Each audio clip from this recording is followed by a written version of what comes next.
Hey guys, it's Chelsea from The Financial Diet, and I am here in Austin, Texas with Julia and Phillip, who are the co-founders and hosts of a show called 2 Cents, which is part of PBS Digital Studios. You should check out their show and all of the PBS Digital Studio shows. And I wanted to have them on the show because I think that it's always very interesting to talk. Well, first of all, let's be very clear. This is a very new thing for me. We've never had two people at the same time on the show, let alone a married couple. Boom. Who has even produced a subsequent human. A married couple and parents. This is true. All new. We have indeed produced a spawn. Can you tell us a little bit about what you guys do on 2 Cents? Yeah, so we tackle all sorts of personal financial topics from angles like how to get out of debt in the most efficient way possible, how your brain works. We talk a lot about behavioral finance, like how the psychology of your brain really affects everything, how you interact with money, economics, trying to demystify a lot of the jargon like an index fund or a mutual fund and making it accessible to people. Yeah, it's like one part explainer video and one part advice video, kind of half and half. So we'll kind of... And one part mustache. And more than one part mustache. Than one part mustache. Indeed. Let's be real. Yeah, we've heard people say like it's like Sesame Street for adults. I'm like, that's awesome. I totally want to do that. And since they talk about money in a way on YouTube that is so different from TFD's, but so awesome and necessary, and as she put it, very sort of Sesame Street for adults, and because they are also actual financial experts who help people in real life as financial planners,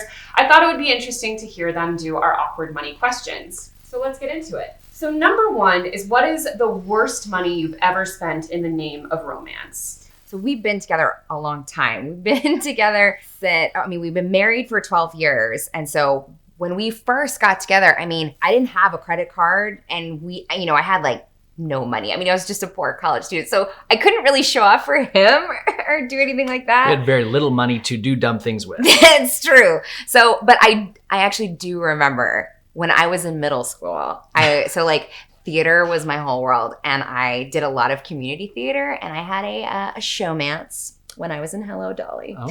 And then that summer, I went to Switzerland, which is where I'm from, and I bought him a Swiss Army knife with my own money, which like in middle school dollars, like 60, 70 bucks, like that's a lot of money. And I had it engraved. $70. Yeah, for real. Engraved? And I had it engraved with his name, Luke Jones, if you're watching.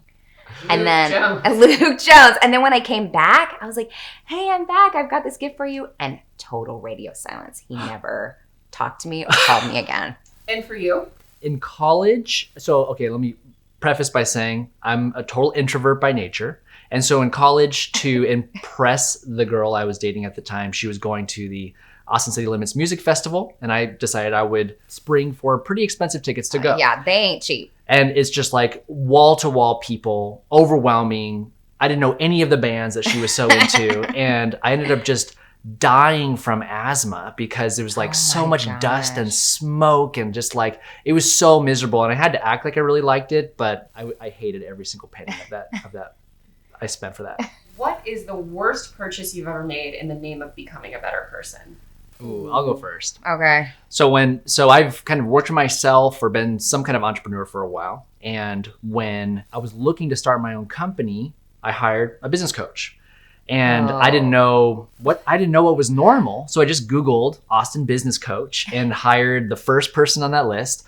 And he was $1,000 a month. A month. Which I think is a lot. Yeah. But I didn't know at the time. What is a business coach? Exactly. Right. And so I talked to him, and this is what I would tell you most business coaches is they're the confidence men or women. They're, which is short for con man. Yes, it's the same thing. Yes. They make you feel confident in yourself and your own instincts, whether they're good or not. And so for 6 or 8 months, every impulse I'm like, I think I should do this. And he would just say, yes, yes, yes, follow that. Even though a lot of my instincts were very bad.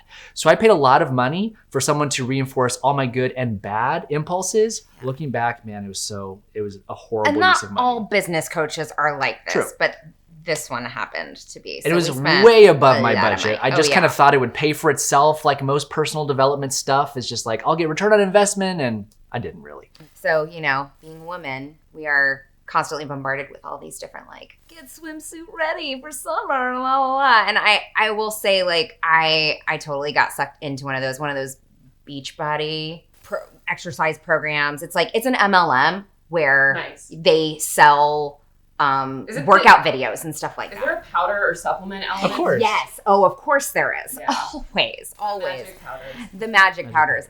But I should have known. And actually, to my own credit, I actually did the workout every day for a month, and I did get kind of ripped. No, I looked pretty good. You could have done it for free. But I could have freaking done it for free. And the thing was, like, the particular package that I bought had these, like, came with this, like, rainbow colored set of these plastic, like, Tupperwares that, like, that's where that's from? Yes. They're probably still around. But, like, this is how much carbs you can have for the day. This is how much cheese you can have for the day. And I should have known when, like, horrible. The cheese thing is this big.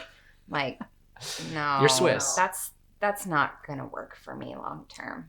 So the next question is, what is a guilty pleasure that you spend money on even though you know you shouldn't? All your clients are I'm going to be honest, really, and say, like, I actually don't feel I shouldn't, because we're so intentional with our money. Like, we really do practice what we preach, which is, like, having a budget that's aligned with our values. So I don't feel like I shouldn't. I will say, though, that I put myself in situations when I go to fancy grocery stores where I know I'm going to get marketed like that Icelandic yogurt that's like $8 per, like, 3 ounces. And I'm like, come to mama, you need to be in my cart.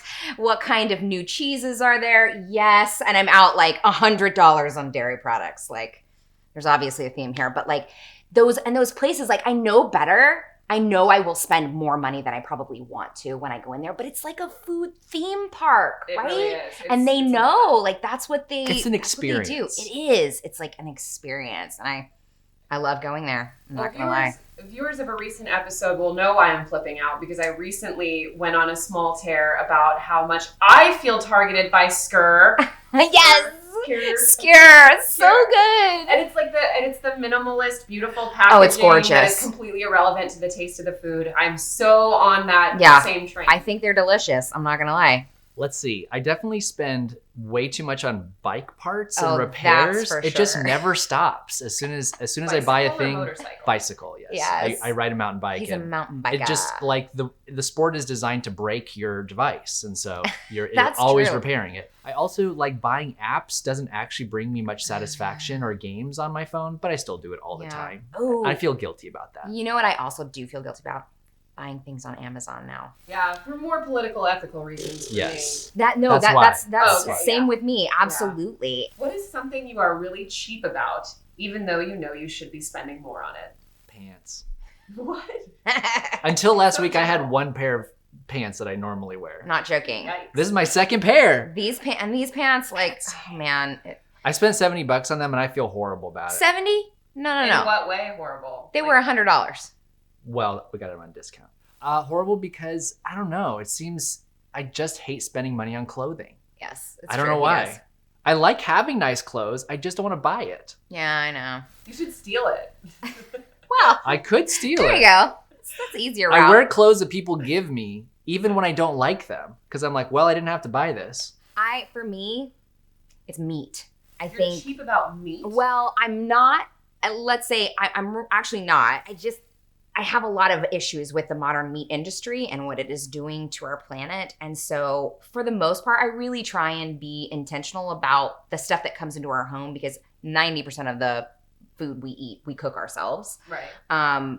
That, making sure it's from a sustainable source. But I'm not perfect about it. And so I would love to ideally be like, every piece of meat that is on my table is like vetted, like, was treated well and isn't coming at the expense of like the oceans. And I know that feel. So you guys would not necessarily identify yourselves as rich, I assume. I would, actually. You would identify yourselves as rich. In that case, what is something that people with money know that people without money do not? Well, I think I want to preface it by saying, like, I think of myself as a rich, wealthy person because I feel in true command of my money. And I'm, the only debt we have is our mortgage. And so I don't, really owe anything much to anybody. And our lifestyle expenses are a lot lower than our income. That I feel like that's wealth. Like, we work with a lot of very high earning or very high net worth this is true. People. And our interpretation of a lot of what we see is making a lot of money or having a lot of money does not make you rich. It's a little bit more of mindset to us than a number of zeros. Yes. I think what we maybe know that other people don't is that money ain't all that. It doesn't improve relationships. It doesn't change who you are as a person. Like the things that you struggle with now, you will struggle with when you're a millionaire. I ask people if they think they're rich all the time because I like putting people who are rich on the spot to say that they are, because most rich people will demur from saying it. Yeah. And I actually think to the contrary, it's very important for people who are wealthy to really acknowledge that and to lean into it and to admit it, because hiding it really is only sort of them kind of protecting themselves in a way. But I actually feel, and something that I do say on TFD a lot, is that I do feel that money buys happiness in many ways, in the sense that to a point, it is nearly impossible to be happy in America without money, and depending on how you measure happiness, if you're not able to retire with dignity, if you're not able to pay if your child gets sick, if you're not able to ensure that you will always be able to eat every night. Like, to me, those things very much preclude you from happiness. I wish more people, especially in America, like I do want to put this in context of there is true poverty, right? Like there is being poor. Like that's a real thing. When you can't feed yourself and you don't have, stable housing, like that is one thing. But when those sort of most basic needs are met, you can actually count yourself as like one of the most wealthy people that has like ever walked the face of the planet, right? And so I think if more people, probably more in the like middle class zone, would flip to thinking of themselves as wealthy, I think they would be happier. Especially in America, we tend to live in very homogenous communities where the people around us are making about the same as us, and we're constantly comparing to people who are closer to us. We lose perspective. So what about you? What is something that you feel that having money that people without it don't? The biggest differentiator I can point to is no matter how much you grow your income or money is starting to flow your way, keeping a really healthy gap between what's coming in and what you actually spend all the time is something that takes a lot of intentionality and is not second nature. I think it's second nature for us to spend more as we make more. And as I've seen people accumulate wealth and it's actually enriched their lives, they're living dramatically still below what they make, even when they make a lot. People who spend everything that comes in, even when they're making a very large 6 figures or 7 figures, tend to be more stressed and less happy in my experience. There's actually something called the hedonic treadmill theory, which is the more you get, the higher your satisfaction need moves up. So we think we're here and satisfaction is here. I'm earning this. So if I just earn more, I will get over that satisfaction hump and I will feel satisfied on the other end of that. But psychology tells us that is not real. It actually just moves like this. So lastly, what is something that 2019 Julia and Phillip know that 2009 Julia and Phillip did not? In 2009, I'm trying to think of, what was going through my mind. We were both recently graduated. We have degrees in theater, and like I thought I was going to be the next Kate Winslet. Like honestly, still may. I might be. I actually have an Emmy, which is crazy. We actually won an Emmy for 2 cents. It's a real thing. But like that, like I don't know, like your life is going to look very different than you think, but it's going to be awesome. I would say 2009, Phillip probably didn't realize yet that I didn't have to wait for the person above me to say, yes, you're can ready. Do this. Yes, to open the door for me. I felt like the world worked that way, that there was the higher ups. And you work your way They gave you opportunity, something. And you just had to wait for it. I kept asking my higher ups, and they kept saying, no, not now. And in 10 years, I've realized that you can just say, I don't need you. I'm just going to go do this thing over here on my own. And really, no one can stop you to a large degree. I mean, less than I thought. There are definitely advantages I have that so many people don't have. Yes. But I didn't even realize I had those then. So okay, so I'm going to do a little lightning round with you guys if that's okay. Mm-hmm. Go for it. What is the best and worst thing about working with your spouse? The best thing is that I work with somebody who I trust to the ends of the earth. It's awesome to see where Julia's real potential and strengths are allowed to just be their fullest, as opposed to at a job where she's shoved in a cubicle, not necessarily doing what she's meant to be doing. When we work together, she's so much a superstar in a lot of ways. It's awesome to get to see that. But I love this. there's a lot of shitty things. I'm not gonna lie. There's lots of it's shitty very things. hard. I will Roast say, the like, experience, no, please. I mean, like, honestly, like, being able to successfully work together, we had a lot of false starts. You know, we spend a lot of time together. Yes. And for, you know, a romantic, you know, for intimacy, like, constantly being together is not conducive to those things being super healthy. So we actually intentionally have to schedule in time apart from each other. Like, we have to have space and breathing room so that we can miss each other again, right? Yeah. Like, and that can be a challenge, especially when we're so enmeshed in all the things that we're doing, and then when we had a kid, like, that makes the it way dynamic of harder. being coworkers creeps into and takes over everything else. It's true. And so every car ride, every time we're lying in bed, every vacation, all we talk about, not what we tend used to be. do. We've gotten a lot better. So it happened to where every waking minute was we were Yeah. at work, and that's horrible. We have an awesome counselor who we see every 2 weeks. How cool. Who I helps. love Therapy. therapy. Oh my So gosh. do we. Therapy is the best. Everyone We've should been go married with for it. 12 years, and we have been in therapy consistently for 9 of those. Okay? We would not be able to work together well without that, for sure. What is the most unexpected change that you've experienced financially since having a baby? Childcare is intense. Childcare is very expensive. Like a nanny, you mean? Yeah, or any childcare. We chose to go the nanny route. Our nanny care is twice our mortgage. What?